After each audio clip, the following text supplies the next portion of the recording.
जय हिंद बच्चों। कैसे हैं आप सब? आशा करती हूँ आप लोग खूब स्वस्थ हैं, मस्त हैं और पढ़ाई में बच्चों सब लोग व्यस्त हैं। तो आइए बच्चों, हमने बहादुर कहानी को पिछली क्लास में पढ़ा है एक पार्ट में। अब दूसरा भाग आज हम पढ़ेंगे। बच्चों, आपने अभी तक पढ़ा, क्या क्या पढ़ा इसको एक बार रिमाइंड करते हैं। आपने पढ़ा होगा, बहादुर को देख लेखक के मन में नौकर रखने की आवश्यकता का अनुभव करना। बहादुर को जब बस में देखते हैं, आपने देखा, और साले साहब द्वारा लेखक व उसके परिवार को बहादुर का परिचय कराना। फिर लेखक बच्चों उसकी जो कहानी के वक्ता हैं वो लेखक हैं। साले साहब लेखक के साले साहब हैं। चीज़ों को समझिए बच्चों। निर्मला लेखक की पत्नी है। दिल बहादुर एक नेपाली लड़का है। और किशोर ये लेखक का बड़ा लड़का है। तो आपने अभी तक क्या क्या समझा इसको हम रिवाइंड करा रहे हैं बच्चों। लेखक और उसकी पत्नी निर्मला द्वारा दिल बहादुर को नौकर बहादुर बनाने की प्रक्रिया आपने समझाई कि कितने धीरे से उसके नाम के आगे से दिल हटाकर और बहादुर से जोड़ दी। फिर आपने ये भी देख पढ़ा है कि बहादुर का परिश्रमी और हंसमुख स्वभाव कैसा था। और आपने आगे ये भी पढ़ा बच्चों कि बहादुर के प्रति जो किशोर अर्थात लेखक का जो बड़ा लड़का था उसका दुर्व्यवहार कैसा था, ये भी आपने पढ़ा। अब आगे आप पढ़ेंगे बच्चों बहादुर के प्रति निर्मला का बदलता व्यवहार आप पढ़ेंगे। और अब आगे और क्या पढ़ेंगे आप, तो निर्मला के रिश्तेदार द्वारा बहादुर पर चोरी का आरोप लगाना, ये आप पढ़ेंगे। फिर आगे आप पढ़ेंगे बच्चों कि घर के सभी लोगों का बहादुर के प्रति कटुतापूर्ण व्यवहार होना। और अंत में पढ़ेंगे बच्चों अंतिम कुछ स्टेंजा में कि बहादुर का घर से भाग जाना। तो आइए बच्चों, हम चलते हैं शेष पार्ट को आज कंप्लीट करते हैं और फिर इसके बाद इससे संबंधित क्वेश्चन आंसर करेंगे। और इन्हीं 4 को आप पढ़ के पूरे 5 अंक ले आएंगे। इन्हीं में से कोई एक क्वेश्चन आपसे पूछेगा बच्चों, तो आप क्वेश्चन आंसर को अवश्य कॉपी में लिखिएगा और उसका रिवीजन करते रहिएगा। तो चलिए आज हम शेष भाग को पढ़ते हैं। इसे आगे बढ़ने से पहले बच्चों छोटी सी रिक्वेस्ट। जी हाँ बच्चों, आप जानते हो चैनल को सब्सक्राइब कर लो और वीडियो को लाइक भी करो बच्चों, और अपने फ्रेंड सर्कल में इसे शेयर किया करो। तो चलो हम आगे बढ़ते हैं। आपने देखिए बच्चों थोड़ा सा पिछला देख लीजिए कि आपने यहाँ तक चीज़ों को पढ़ लिया है और अब हम आगे पंक्ति में चीज़ों को पढ़ेंगे। चलिए, आपने पढ़ा था ना कि बहुत पीटता था उनका जो बड़ा लड़का था, अपने सारे काम की जिम्मेदारी दे दिया था बच्चे को। आपने ये सब पढ़ा। तो चलिए हम थोड़ा सा आगे बढ़ गए हमें लगता है।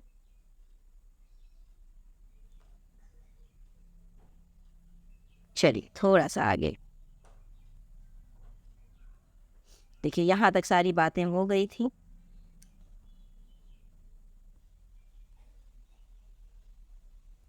चलिए बच्चों, अगर कोई चीज़ थोड़ा सा छूट जाए तो आप ध्यान दीजिएगा, आपके पास पुस्तक होगा, आप वहाँ से उसको समझिएगा बच्चों। चलिए यहाँ से हम पढ़ते हैं। आपने देखा, क्या देखा था कि अनुशासन में रखने की आवश्यकता महसूस कर ली थी किसने, बड़े लड़के ने। फलतः उसने अपने सभी कार्य को बहादुर को सौंप दिया था, ये भी आपने पढ़ा। सवेरे उसके जूते में पॉलिश लगनी चाहिए, कॉलेज जाने के ठीक पहले साइकिल साफ होनी चाहिए, रोज ही उसके कपड़ों की धुलाई और इस्त्री होनी चाहिए। सब A to Z उसको काम दे दिया था। और फिर आगे देखिए बच्चों, अब यहाँ से पढ़ते हैं। रोज ही कोई ना कोई ऐसी बात होने लगी। अब लेखक आगे क्या कह रहे हैं बच्चों, समझिए अब चीज़ों को। रोज कोई ना कोई ऐसी बात होने लगी जिसकी रिपोर्ट पत्नी अर्थात जो उनकी पत्नी थी निर्मला उनको देने लगी। मैंने किशोर को मना किया, लेखक ने किशोर को मना किया, पर वो नहीं माना। तो मैंने ये सोचकर छोड़ दिया कि थोड़ा बहुत तो ये चलता ही रहता है, फिर भी एक हाथ से ताली नहीं बजती। बहादुर श्री बदमाशी करता होगा, अर्थात जो नौकर बहादुर था वो भी बदमाशी करता होगा, ऐसा लेखक ने सोचा। पर एक दिन जब मैं दफ्तर था, लेखक कह रहा है बच्चों कि जब मैं दफ्तर से आया तो मैंने किशोर को एक डंडे से बहादुर की पिटाई करते हुए, और कुछ दूरी पर निर्मला खड़ी होकर हाँ हाँ करती हुई मना कर रही थी। मैंने किशोर को डांटकर अलग किया। कारण यह था कि शाम को साइकिल की सफाई करना बहादुर भूल गया था। अब देखिए बच्चों आगे कहानी कैसे परिवर्तन हो रही है। जब नौकर शुरुआत में आए तो सब कितना उसका देखभाल कर रहे थे, बहुत लाड प्यार, खाने पीने की बड़ी चिंता। अब देखिए धीरे धीरे नौकर की स्थिति क्या हो रही है। किशोर ने उसको मारा तथा गालियां दी तो उसने उसका काम करने से ही इनकार कर दिया। तुम साइकिल साफ क्यों नहीं करते? मैंने उससे कड़ाई से पूछा। लेखक कह रहा बच्चों कि बहादुर से पूछा कि तुम साइकिल साफ क्यों नहीं करते हो? बाबूजी, भैया ने मेरे बाप को क्यों लाकर खड़ा किया? वो रोते हुए बोला। मैं जानता था कि किशोर उसको और भी भद्दी गालियां देता था, लेकिन आज उसने सुअर का बच्चा कहा था जो उसे बर्दाश्त ना हुआ। निसंदेह वो गाली उसके बाप पर पड़ती थी। मुझे कुछ हंसी आ गई। खैर, किशोर के व्यवहार को अच्छा नहीं कहा जा सकता, पर गृह स्वामी होने के कारण मुझ पर कुछ और गंभीर दायित्व भी थे। मैंने उसे समझाया, बहादुर, ये आदतें ठीक नहीं। तुम ठीक से काम करोगे तो तुमको कोई भी कुछ भी नहीं कहेगा। मेहनत बहुत अच्छी चीज है। जो उससे बचने की कोशिश करता है वो कुछ भी नहीं कर सकता। अब आगे पढ़िए बच्चों, देखिए मेहनत का अर्थ समझा रहे हैं। रूठना फूलना मुझे सख्त नापसंद है। मतलब लेखक कह रहे हैं कि मुझे गुस्सा होना, रूठना, मुंह बनाना नहीं पसंद है। तुम तो घर के लड़के की तरह हो। घर के लड़के मार नहीं खाते। हम तुमको जिस सुख आराम से रखते हैं वो कोई क्या रखेगा। जाकर दूसरे घरों में देखो तो पता लगे। नौकर चाकर भरपेट भोजन के लिए तरसते रहते हैं। चलो, सब खत्म हुआ, अब काम धाम करो। वो चुपचाप सुनता रहा, फिर हाथ मुंह धोकर काम करने लगा। जल्दी वो प्रसन्न भी हो गया। रात में सोते समय वो अपनी टोपी पहनकर देर तक गाता रहा। लेकिन कुछ दिनों बाद एक और भी गड़बड़ी शुरू हुई। निर्मला बहुत पतली पतली रोटियां सेकती थी, इसीलिए वो रोटी बनाने का काम कभी बहादुर से नहीं लेती थी। लेकिन मोहल्ले कि किसी औरत ने उसे ये सिखा दिया कि परिवार के लिए रोटियां बनाने के बाद वो बहादुर से कहे कि वो अपनी रोटी खुद बना लिया करे, नहीं तो नौकर चाकर की आदत खराब हो जाती है।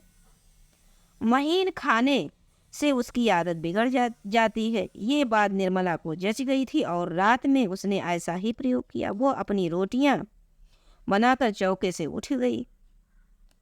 बहादुर का मुंह उतर गया। वो चूल्हे के पास सिर झुकाकर चुपचाप खड़ा रहा। क्यों, क्या हो गया रे? निर्मला ने पूछा। वो कुछ नहीं बोला। चल चुपचाप बना अपनी रोटियां। तू सोचता है कि मैं तुझे पतली पतली नरम नरम रोटियां सेक कर खिलाऊंगी? तू कोई घर का लड़का है। नौकर चाकर तो अपना बनाकर ही खाते रहते हैं।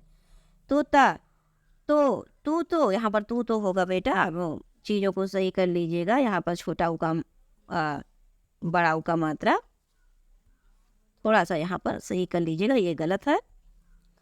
आप यहाँ पर लिखेंगे तो लिख दे, पढ़िएगा बच्चों। तू तो इनको इसलिए लग रहा है कि सारे घर के लिए, देखिए बच्चों हाईलाइट करते हैं, सारे घर के लिए मैंने रोटियां बनाई। इनको अलग करके इनके साथ भेद क्यों किया? वाह रे, इसके पेट में तो लंबी दाढ़ी है। समझ जा, नहीं सीखेगा तो भूखा रहेगा। पर बहादुर उसी तरह खड़ा रहा तो निर्मला का गुस्सा से बुरा हाल हो गया। उसने लपक कर उसके माथे पर 2-3 थप्पड़ जड़ दिए।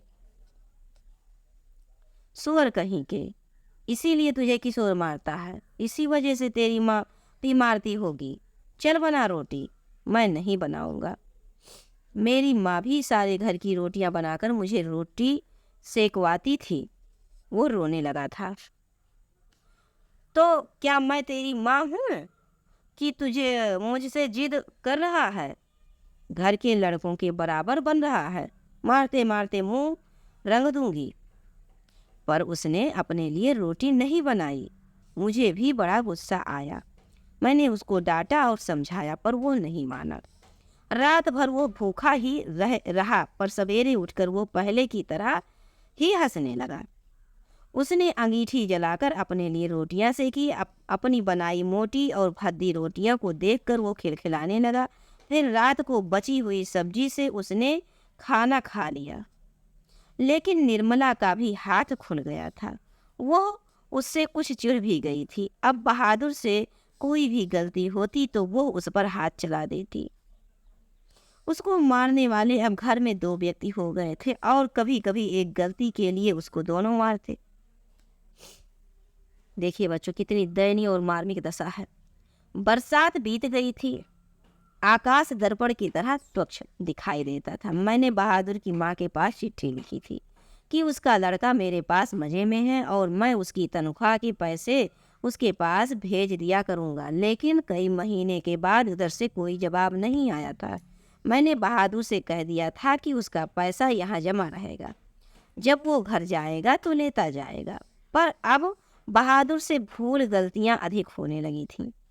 शायद इसका कारण मारपीट और गाली गलौज हो।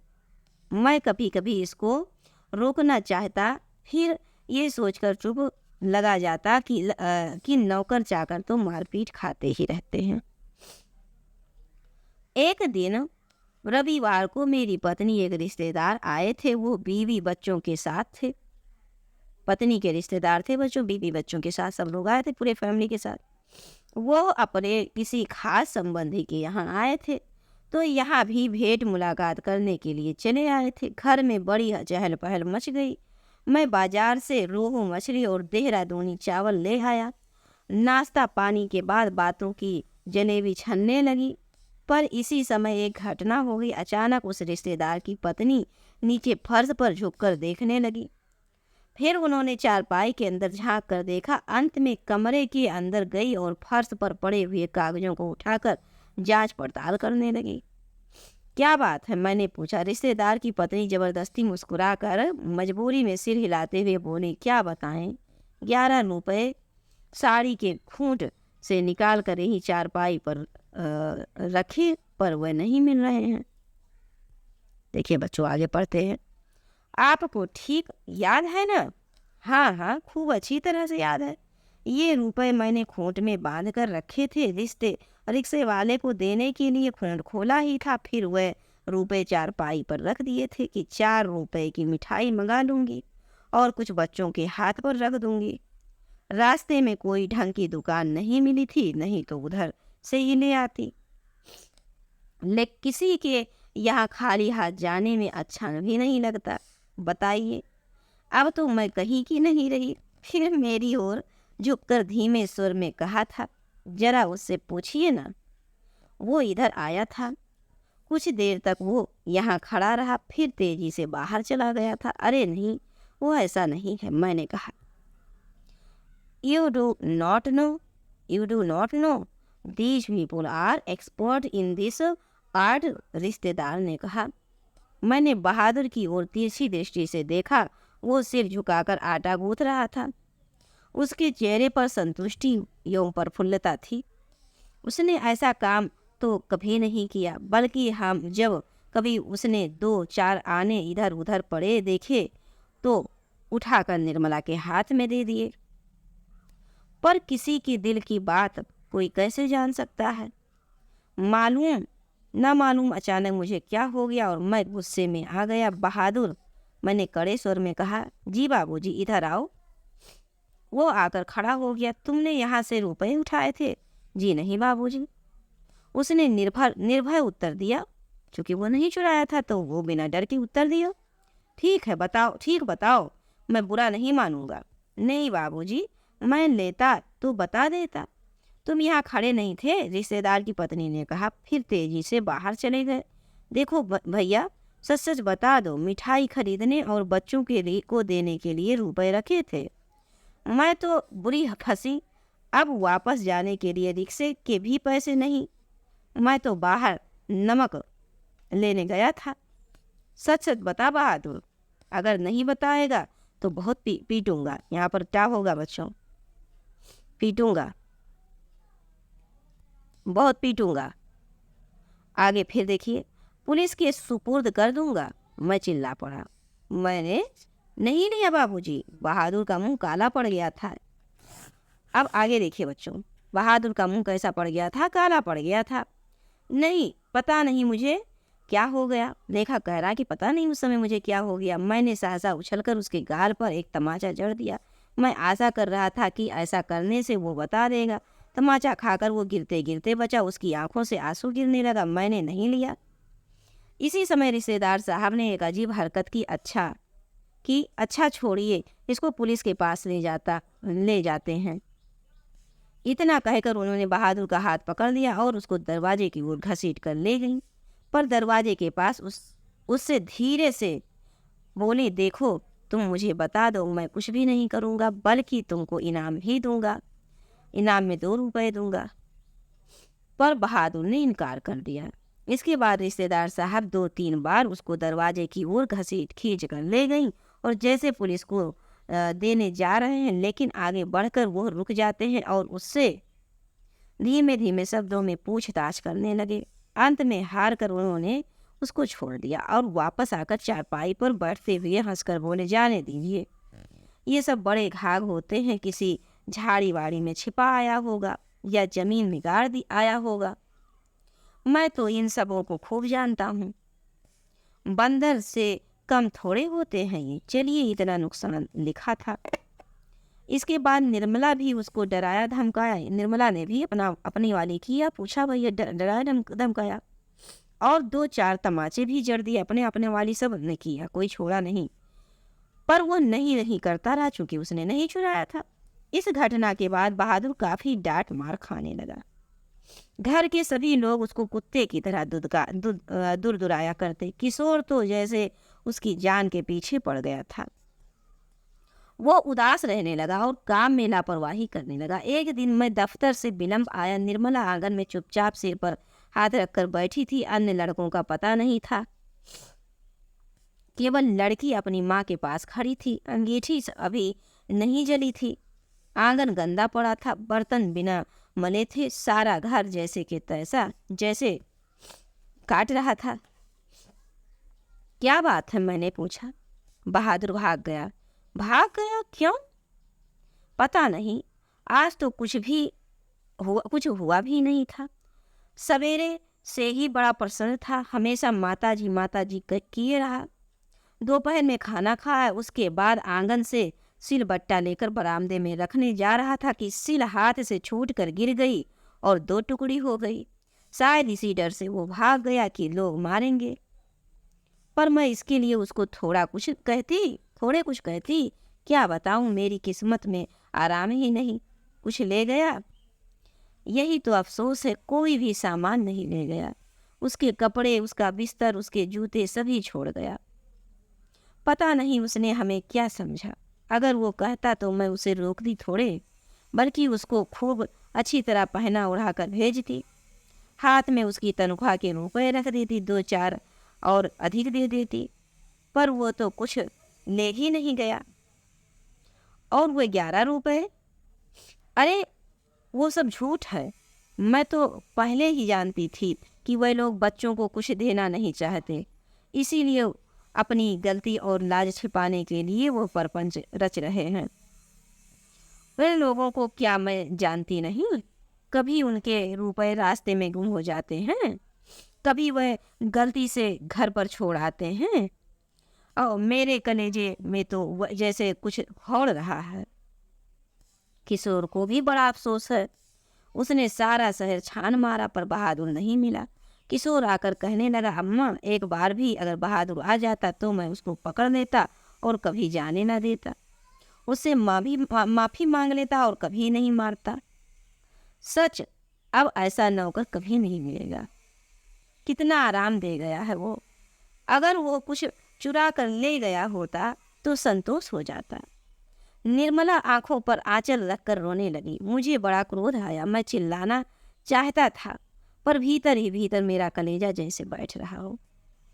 मैं वही चारपाई पर सिर झुकाकर बैठ गया। मुझे एक अजीब सी लघुता का अनुभव हो रहा था। यदि मैं ना मारता तो शायद वो ना जाता। मैंने आंगन में नजर दौड़ाई। एक ओर स्टूल पर उसका बिस्तर रखा था, अलगनी पर उसके कुछ कपड़े टंगे थे। स्टूल के नीचे वो भूरा जूता था जो मेरे साले साहब के लड़के का था। उठकर अलगनी के पास गया और उसके नेकन की जेब में हाथ डालकर उसके सामान निकालने लगा। वही गोलियां, पुराने ताश की गड्डी, खूबसूरत पत्थर, ब्लेड, कागज की नावें,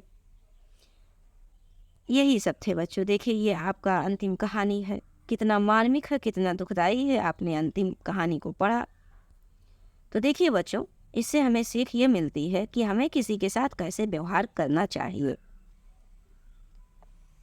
भले ही नौकर था, देखिए जाने के बाद कितना अफसोस हुआ। जाने के बाद किसी भी व्यक्ति को जाने के बाद उसकी अहमियत पता चलती है। जब तक वो पास में रहते हैं उनको ऐसे हल्के में ले लिया जाता है। तो इससे हमें ये एक सार में बच्चों, हम ये एक सारांश में ये समझ पाए हैं कि हमें सबसे पहले तो स्वयं काम करना चाहिए, मेहनत करने के लिए कतराना नहीं चाहिए। दूसरा हमको अगर किसी अपने सहयोग के लिए किसी को काम पर रखें तो उनका भी ध्यान रखें अपने परिवार की तरह। जैसे कि निर्मला ने किसी पड़ोसन के कहने पर रोटी बनाना छोड़ दिया था, इसके पहले रोटी बना लेती थी। अब बच्चा और अन्य काम को कर ही रहा था तो ज़रूरी नहीं था कि 4 रोटी भी बनाए अपने लिए। तो ये सारी चीज़ें हैं बच्चों, इसी तरह से हमको सीख मिलती है कि भाई कैसे आचरण, कैसे व्यवहार करना चाहिए। और हाँ बच्चों, आपने इस कहानी को पढ़ा तो आपको ये पूरी कहानी एक सजीव रूप में आपके दिल दिमाग पे एक चित्र छप गया होगा। आपको ऐसा लग रहा होगा कि मानो ये पूरी कहानी आपके आस ही पास कहीं अगल बगल की घटना है। तो कहानी का यही सार होता है बच्चों की कहानी को पढ़ें तो उसमें इतनी अधिक रोचकता होनी चाहिए, मार्मिकता होनी चाहिए, दया भाव और चीज़ें सीखने को मिलनी चाहिए। ऐसा प्रतीत होना चाहिए उसका पूरा चरित्र कि मानो वो हमारे आसपास की ही कोई घटना है। तो हाँ बच्चों, हमने आज कहानी को कंप्लीट कर लिया 2 भाग में। पहला भाग है बच्चों, जिन हमारे नए बच्चे जो भी जुड़े वो पहले भाग को भी अवश्य देखें। सारे वीडियोज को बच्चों हम प्लेलिस्ट में एक एक करके डाउनलोड करके आप देखिए।